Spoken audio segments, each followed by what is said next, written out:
So we began to think through, how do you scale IPASS? How do we take this training that we've developed and really make it accessible to large numbers of people simultaneously? How do we take the quality improvement training tools that we've developed and do the same thing? That became the foundation of the IPASS Institute. The IPASS Institute follows really a similar model to what we used in our research studies, where it's taking a series of tools and bundling them together in a way that facilitates the adoption of the IPASS program. But the IPASS Institute, unlike our original research program, is really designed to do this at scale. So the first thing that we developed is a virtual immersion learning tool that allows us to train many people at once in the IPASS program without having to pull them off of the shifts in real time or to get them together in groups, which logistically is one of the barriers that we faced in developing the original program. They now have the ability in about 35 or 40 minutes to sit down at the computer, dive into this 3D virtual hospital environment that we've created, learn a little bit about handoffs, and then actually have a chance to practice a written handoff and a verbal handoff where they record themselves into the computer and have to listen to themselves being played back. They then go and rate what they just said against some gold standard responses that are provided as a series of checklists.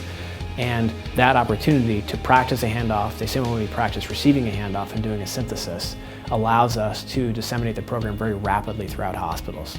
The IPASS Institute also developed a mobile observation platform that allows faculty and supervisors within an institution to much more efficiently observe and record the observations of trainees who are learning how to do IPASS. We have the ability now to go into a hospital and to customize the way that IPASS is laid out that well integrates into their existing electronic health system.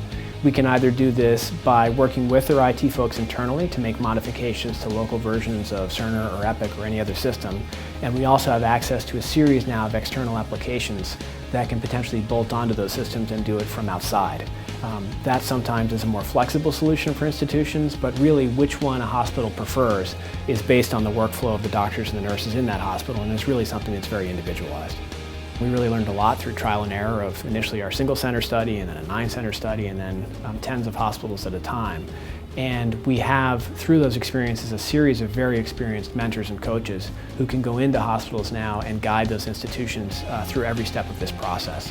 We have found that having those types of mentorship services tremendously increases the chances that this is going to be a successful intervention and eases the time and the speed with which the implementation can happen.